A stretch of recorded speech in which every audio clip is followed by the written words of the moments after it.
Welcome to Lincoln Log, where we speak with leading historians and other officials about their stories, research, and wisdom. Expand your knowledge and indulge your curiosity here on Lincoln Log. This podcast is produced by the Abraham Lincoln Association, aiding and promoting Abraham Lincoln's life and legacy. Founded in 1908, the ALA remains the nation's oldest and largest Lincoln organization. Learn more at abrahamlincolnassociation.org.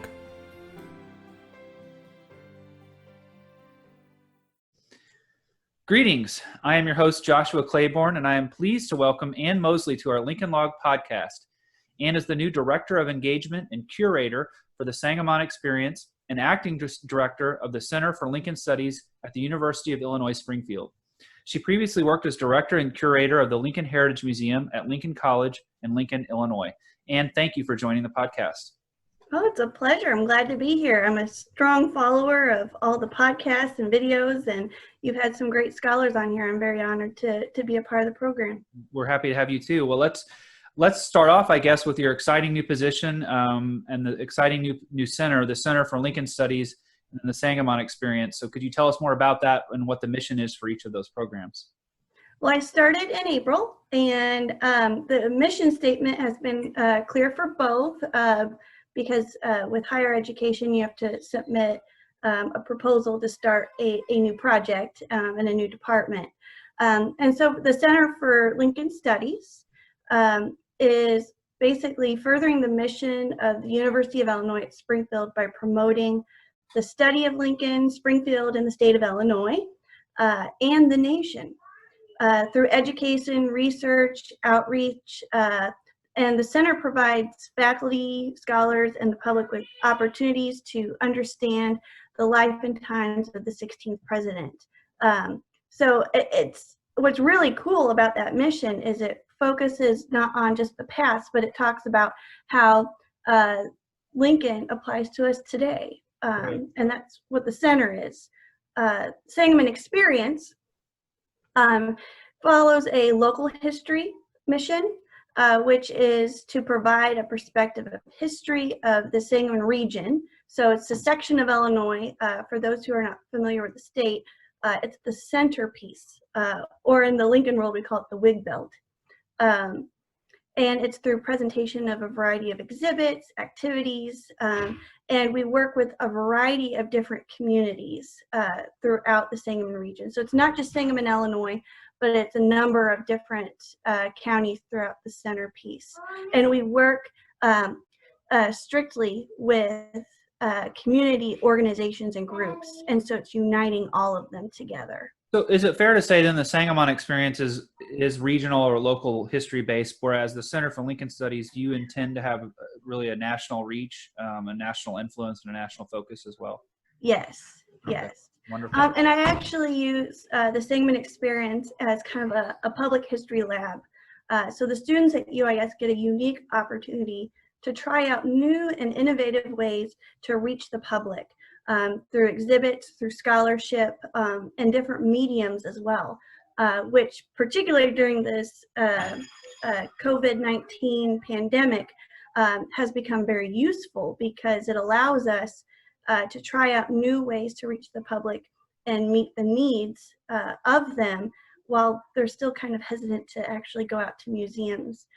So I'm excited to see what our students will come up with, but also to try out new innovative ways to share local history. Right. Well, this is essentially a startup. So it obviously presents challenges and opportunities too. What appealed to you about leading the Center for Lincoln Studies as a startup? What appealed to me was the fact that it was a startup, that it was a clean slate. It allowed a variety of different opportunities to be had. And the fact that they pretty much just gave me the project and said, we want you to develop this in the best way that you know how, right, to reach our students, to reach a diverse community, but also to engage people within our community.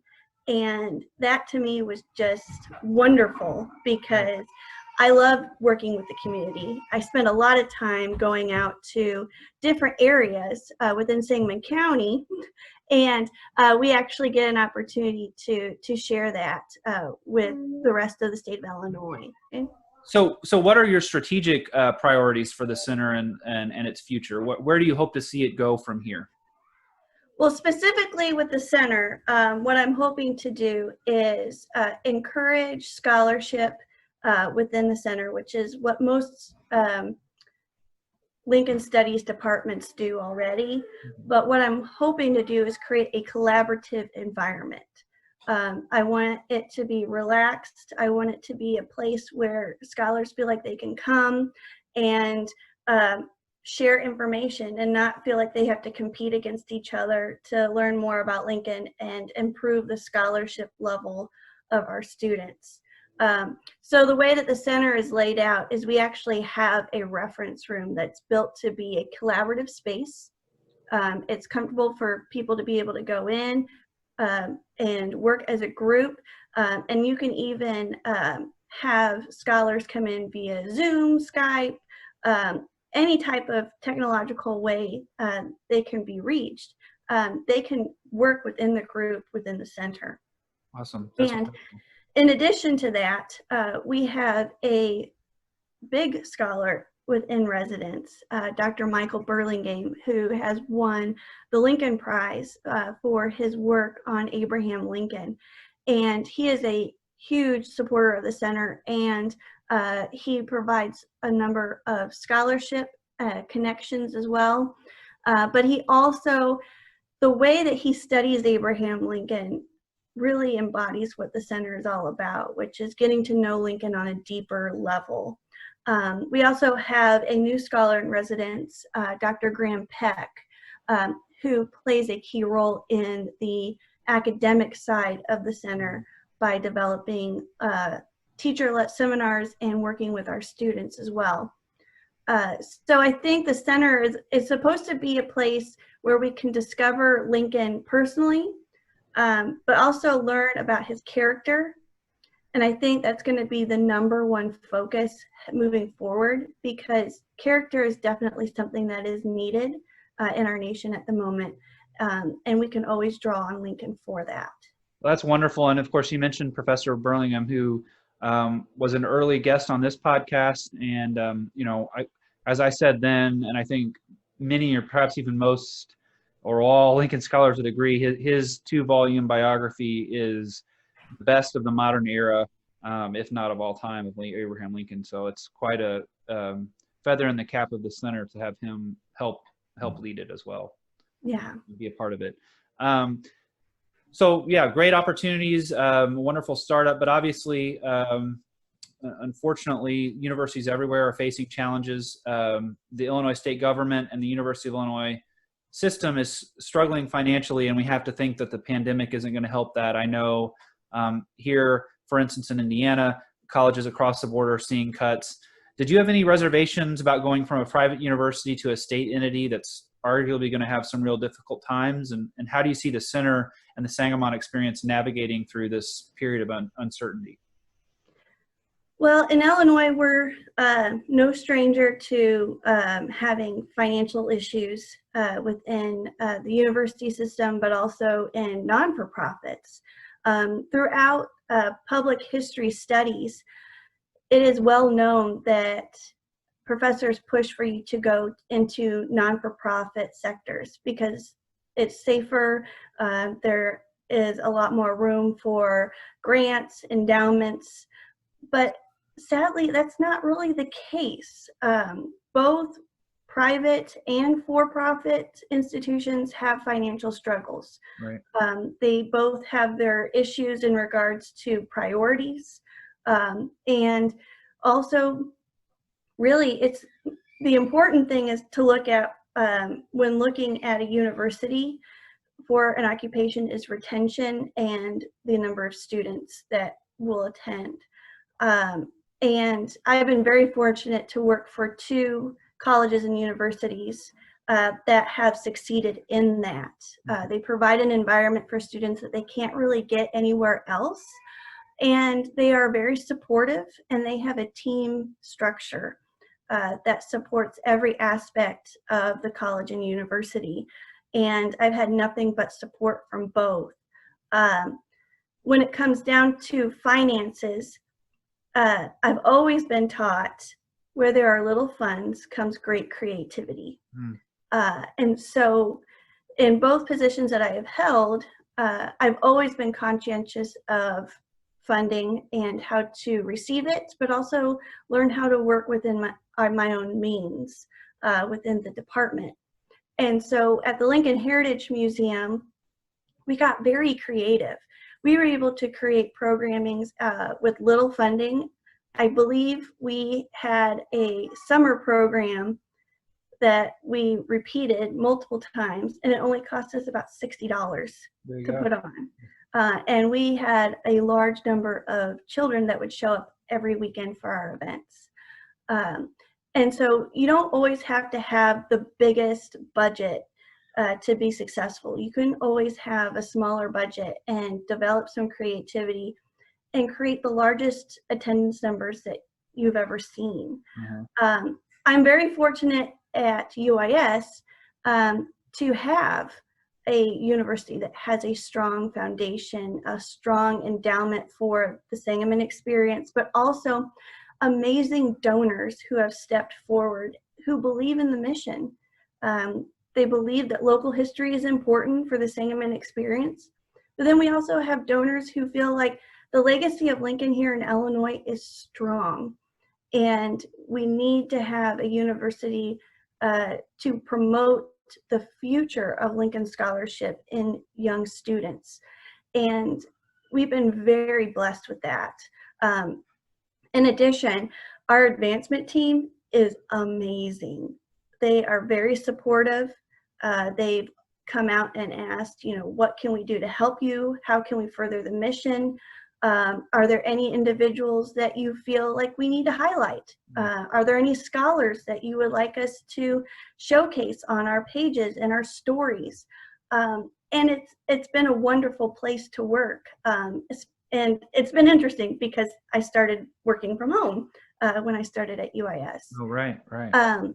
But I graduated from UIS in 2011, and I've always seen the U of I system as a place for Lincoln scholars. You have John Randall, you have Dr. Wayne Temple, you have Cullum Davis, who came through, who was not just a scholar, but he also taught at UIS when it was Sangamon State. And he led the Papers of Abraham Lincoln, which I think is the greatest collection of Lincoln manuscripts here in Illinois. And it's very valuable to the work that I do and to many Lincoln scholars. That's wonderful. And the icing on the cake is it just continues. That's because we have Burlingame and Peck. So I really don't get concerned about the numbers, but Josh, I mean, you've seen me at ALA events. I tend to get overly excited about pretty much anything that I work on. And as a historian, you have to be hopeful because you're in it because you love what you do. Right. You don't do it for the big financial numbers. You do it because you love the scholarship. You are invested in what you research. And really what makes you the most excited is when people read your work and they learn something from it. And it really gets me excited when I meet my favorite Lincoln scholar or favorite scholar. Right. So I think that non-for-profits have their place, and they are amazing institutions, but also for-profits do as well. It's just what your administration decides to focus and invest in. And if they invest in their workers, it's going to show by amazing work and engaging programming. Well, your enthusiasm and excitement for Lincoln and history really does come through. But sometimes I wonder, for those that are new to history or don't share quite the deep passion, how do we excite them about Lincoln and history? Particularly somebody that seems to have been written about and dissected so often. how can the center continue to attract new students and boosters and supporters? Well, when I went through the program, which, I mean, we're roughly the same age, so it's been a while since we were in college. But the students that tend to succeed and get excited about what they do, they've had professors that have had a impact on their lives. And I think any college, if you have an investment in your faculty, they are going to keep those students. I remember going through school and there was a particular professor that students would take all of their classes. So in a sense, they would get that professor's degree. So we used to joke that we'd get the McGregor degree when the McGregors worked at UIS.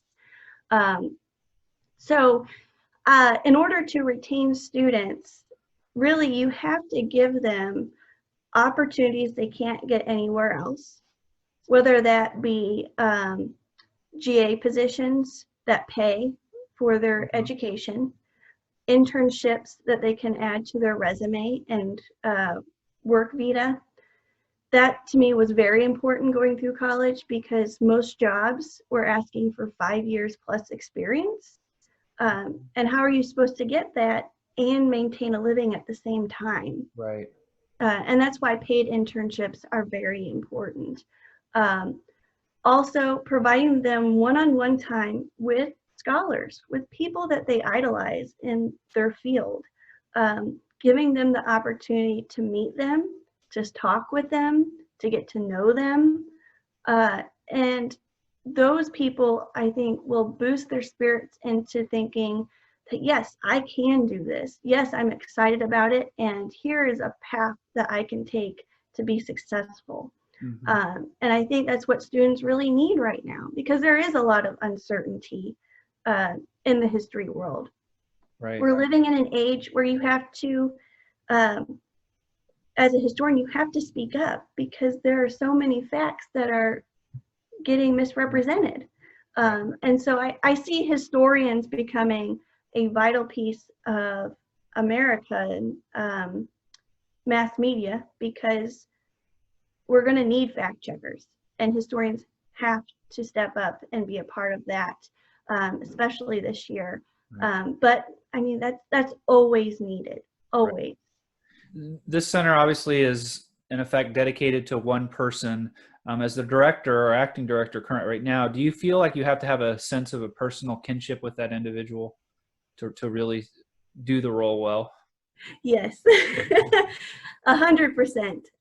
You have to like them, but you also have to disagree with them at times. It's almost like having a friend. Right. So I've studied Lincoln pretty much my whole life. There have been times I've disliked him. There have been times where I get sick of people talking about him over the years. That was when I was younger. There have been times where I told my dad, who is also a Lincoln historian, I'm just going to study Stephen Douglas. You know, I'm just not even going to go and study Lincoln. But there are times where you read his words and it just clicks. He is so good at writing what he feels and what he believes in. And he's able to speak in a language that is understandable. He is not an ivory tower type individual. Right. And it's very hard to find those people in history that are genuine, that speak their mind, but they also realize that they have shortcomings. And I think that's what admires me about Abraham Lincoln, is the fact that he's a human being. Right. And so I think in order to study Lincoln, you have to do what Burlingame pretty much has done throughout his career, which is get to know him on a personal level and, you know, become a friend of his, mm-hmm. in an essence, like the good and the bad of him, but also showcase both, because that's what makes Lincoln the most studied individual and the most called upon individual for times of crisis, but also in times of, you know, hope and right. he's a rallier at times too. But I think in order to work in a Lincoln institution, Truman, FDR, Theodore Roosevelt, you have to have a passion for the person. Right. You really do, because how else are you gonna share him or her with the rest of the world? How are you supposed to get people excited about it? You have Right. to be excited about it too. Well, you mentioned your father's into Lincoln, so maybe that answers the question. But how did you really begin your love affair with Lincoln and get into this line of work? It's a really funny story. So my dad, his first history job was working as a editor for the Lincoln Legal Papers, which is now the Papers of Abraham Lincoln at the Presidential Library here in Springfield. Mm-hmm. But he was there in the early days. So in the 90s, he was working in the basement of the old state capitol as an editor. And he was working with Cullum Davis and a number of great Lincoln scholars. And back then, that's where the Illinois Historical Society had their collection. Before we had all the big institutions we see today.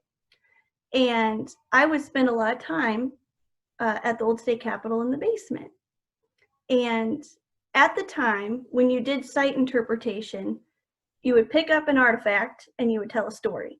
It's called the Thing Tour. And Sandy Temple, Dr. Wayne Temple's wife, was in charge of the site interpreters. And I was the mischievous 6-year-old who would take historic items that they would tell the stories, and I would hide them. Oh my. So when the interpreters went through to pick up their item, they couldn't find it. So I would store them in like cabinets or under desks. I mean, I was 6, so I wasn't very tall. I couldn't hide them in big places. Right. And so Sandy would catch me and she would take me down to her office. And usually Doc would walk over from the Margaret Cross Norton building where the State Archives is. And he would eat his lunch with Sandy in her office. Well, Doc sat me down and he told me a story about Tad Lincoln and his mischievous adventures in the White House. And that got me hooked. Oh, so really, it was Tad Lincoln that got you in. Yeah. And the people that surrounded him. I really liked the friendships that Lincoln developed, and the people that influenced him and how he influenced others. And that still is an interest of mine today. And the way Lincoln treated people, that to me was golden. Right.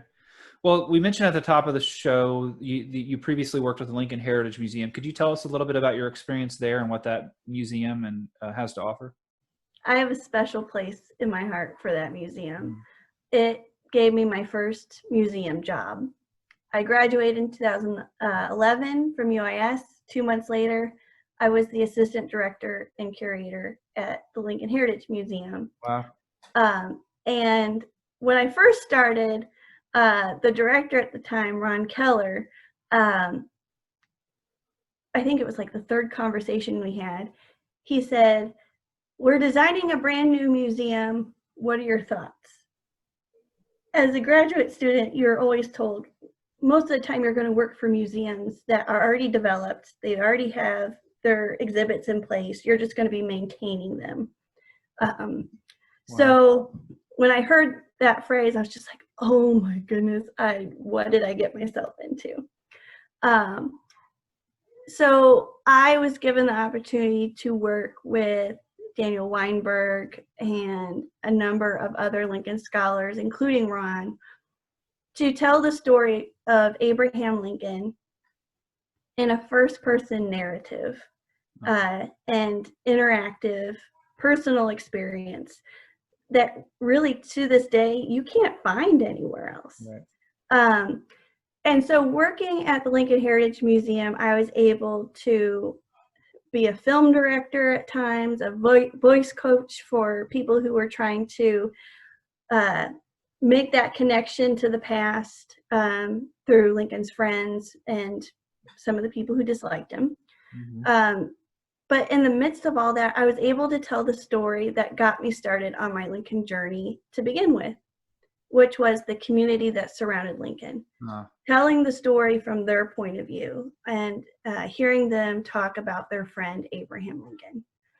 And to me, that's what the whole museum is about, is getting to know the people who knew him on a personal level. And then you, too, at the end of the tour, feel like he's a close friend of yours based on what you hear about him. Right.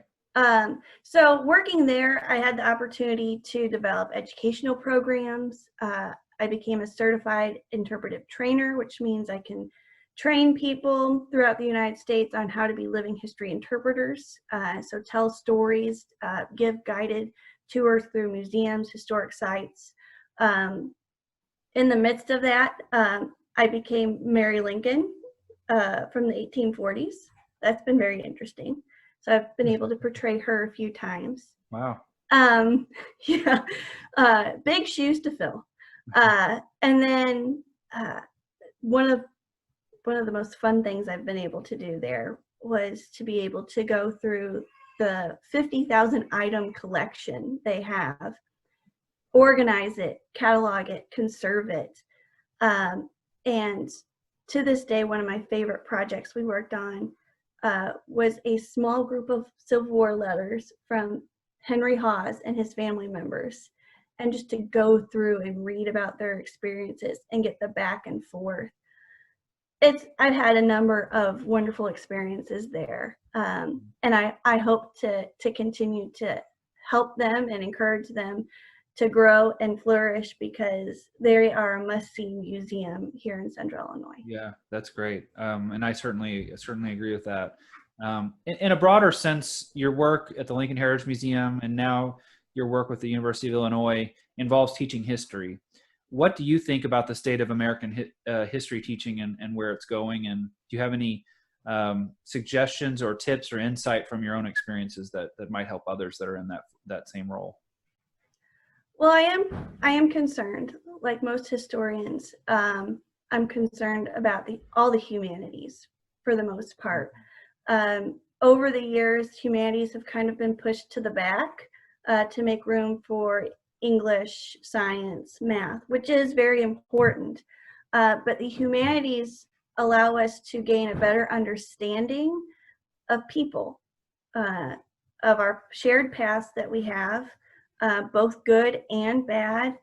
And American history allows us to see why we have a number of societal issues, but also why certain projects continue to exist and why they're important, and why it's important to remember them so then they don't get lost to future generations.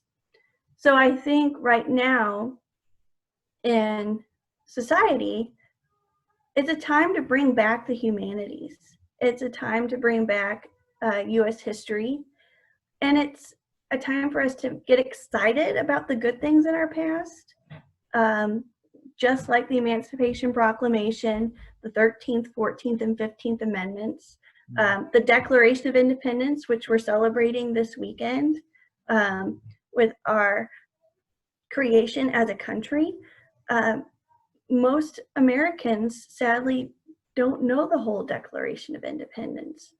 It used to be, at least in my dad's generation, they were supposed to memorize the Gettysburg Address. Now we're lucky if they know the first phrase of it. Right. So I think that we as historians and teachers need to find ways to incorporate history in some form or fashion into our curriculum. And in looking at new educational initiatives, history has been pushed out for the most part, and it's been focused on social studies, which is important too. Right. But history can be used across all different platforms. It can be used in science, it can be used in math, especially geometry. I mean, Lincoln was a surveyor. He had to use geometry and algebra in order to do his job. Yeah. And so you have that, but then you also have English. And in English, you study the written word. And Lincoln was a wordsmith.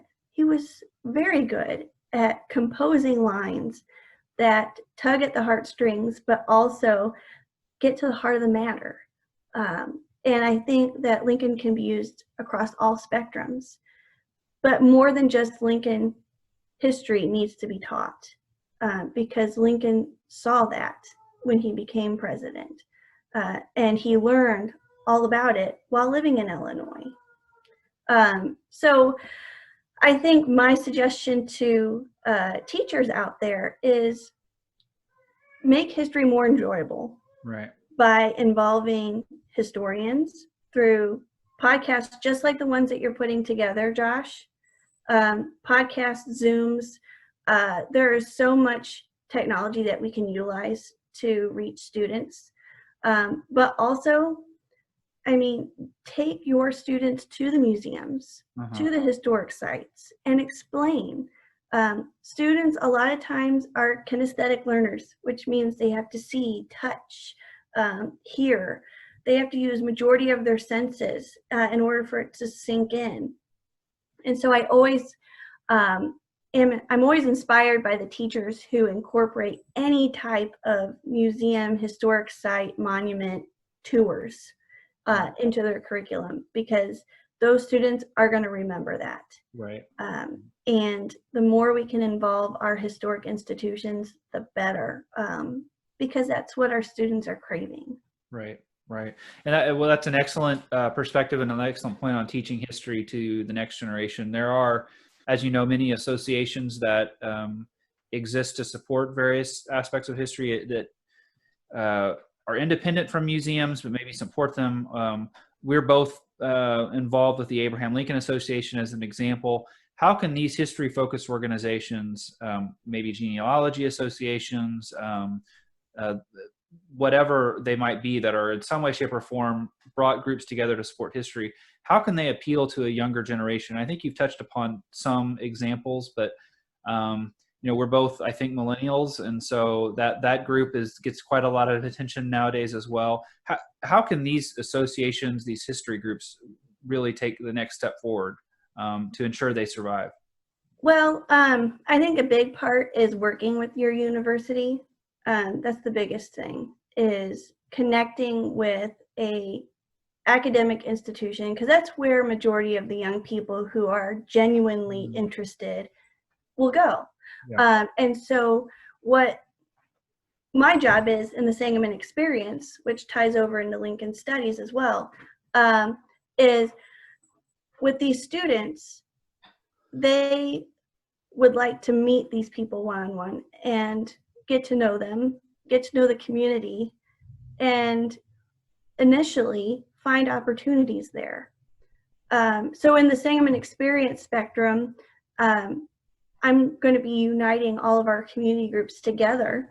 And my hope is to have students team up with each community and help them grow and meet the needs of the next generation, in hopes that their membership will grow due to the interest of the students who invested in them.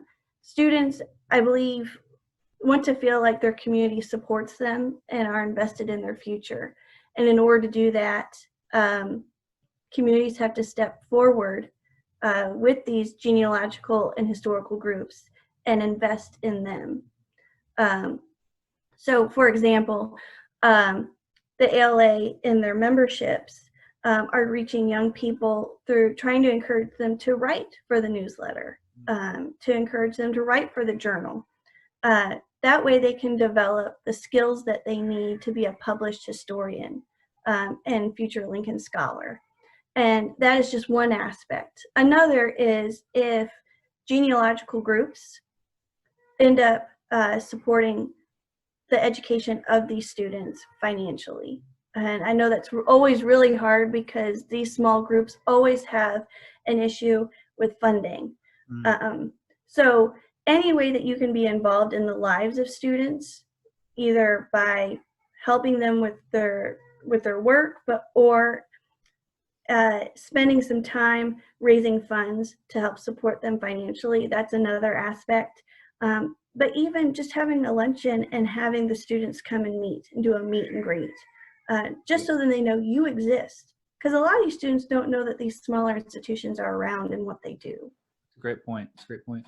Well, we like to end these podcasts with asking guests to share their favorite Abraham Lincoln anecdote or story. And so I want to give that opportunity to you too, and see if you have one and if there's one you'd like to share for the listeners and viewers.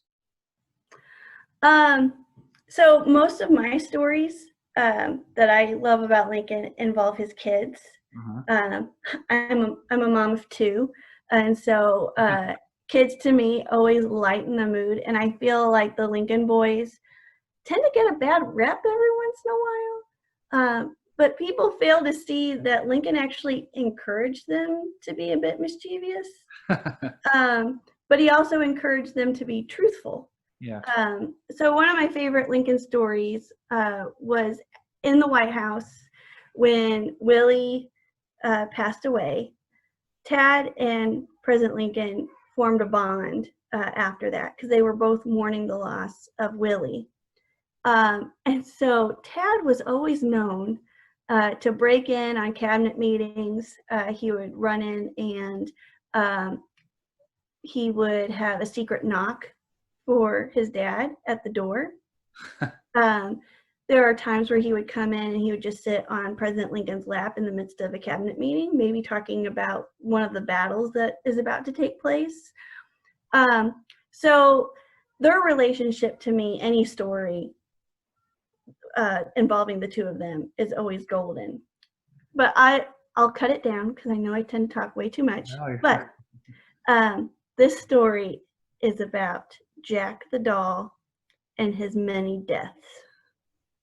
So Tad and Willie had a doll, and his name was Jack. He was a Zouave, which means he was one of the many soldiers that wore, like, we would almost call them hammer time pants for those of us who are part of the millennial generation.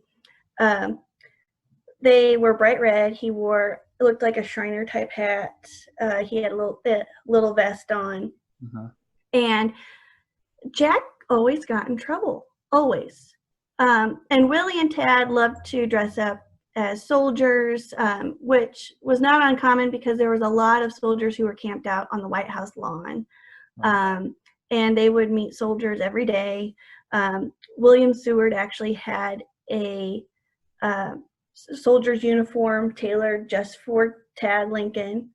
Some of the younger boys would come around and take part and go through drills with them. But Jack the doll, he was not a very good soldier, according to Willie and Tad.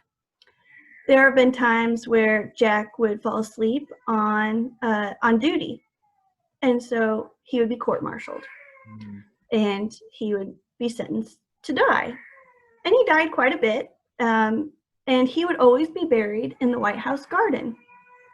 Now, for those who are master gardeners or love a manicured lawn, this is horrible because the boys were digging up the flower beds that the gardener spent lots of time and energy on. And this got the boys in trouble because the gardener went straight to President Lincoln and complained, "The boys are ruining my flower beds." So Jack, again, got in trouble because he decided to run away from the army. He was going to desert. And he was in the process of being court-martialed when President Lincoln calls Tad and Willie into his office. And Mr. Lincoln sits down with his boys and asks them, what has Jack done now? They explain that, Jack is a horrible soldier. He's been running away from battle, and he is going to be sentenced to death. Well, what does Lincoln do? He thinks. And he turns to his boys and tells him that he's going to pardon Jack the doll. And so he ends up saving Jack's life by supposedly writing a pardon. So to me, that shows a side of Lincoln that is admiring, because it shows that even though he was a man with extreme power within the federal government, who was commander-in-chief, who spent hours looking over battle maneuvers, trying to orchestrate his way around trying to free a people in bondage, and in the meantime dealing with a set of cabinet members who don't agree on anything. And he is bowed down with the grief and the loss of the soldiers who have lost their lives, but he takes the time, just like all parents do. Mm-hmm. He takes the time to sit, listen to his boys, help them with their problems, but also relate to them in a childlike manner. To connect with them, spend time with them, and get to know them as individuals. And I think that is a lesson that we don't really hear about with Abraham Lincoln.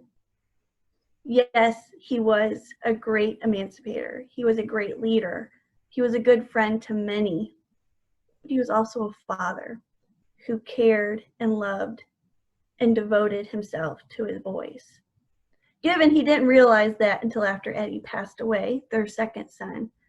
But the relationship he has with Tad and Willie is something that I think we as historians tend to overlook a lot. But it shows a tender side of Lincoln that doesn't often get examined. That's really touching, and that's a great story. And that's so true, and I think it ties in well with what you said earlier about you really have to get to know Lincoln, and that's part of the mission of the center. And I think how Michael goes about his work, and it sounds like I think you do as well, in terms of exploring and getting to know Lincoln is getting to know his personality, and that's certainly one that, as you say, gets overlooked a lot. Wow, that's wonderful. Well, I guess I want to thank you again, Ann, for your time, but just remind our listeners and viewers, depending on how you're taking this in, that if you can get out to Springfield, Illinois, please do. Obviously, the Presidential Library and Museum is there, but the new Sangamon experience, which Ann heads up, as well as the Center for Lincoln Studies, are two great stops that maybe you should think about including when you visit. Well, and Josh, can I let your listeners in on some really exciting news? Please do. So the Center for Lincoln Studies has been a long work in progress, and we will actually be opening our doors February 12th of 2021. Wonderful. So keep a lookout on our Facebook, Twitter, Instagram pages, because we will be updating you on that. In addition to that, we are going to be working with the Abraham Lincoln Association to highlight Lincoln's birthday and make it a memorable one. Wonderful, wonderful. That's definitely going to be a big event in the Lincoln world, and really the history world in general. So yeah, we'll definitely be sure to keep our eye out and see how we can bring attention to that, and maybe take advantage of some of the guests that I'm sure will be part of that as part of this podcast as well. So, well, thanks again, Ann, and we appreciate you taking part in the Lincoln Log podcast. Oh, it's been a great pleasure, and it's always fun to team up with our neighboring state of Indiana. Thank you for listening to Lincoln Log. You can subscribe to the podcast in iTunes, Spotify, or your favorite podcast app. And if you like this podcast, please consider rating it on iTunes and leaving a review. This helps other people find the show.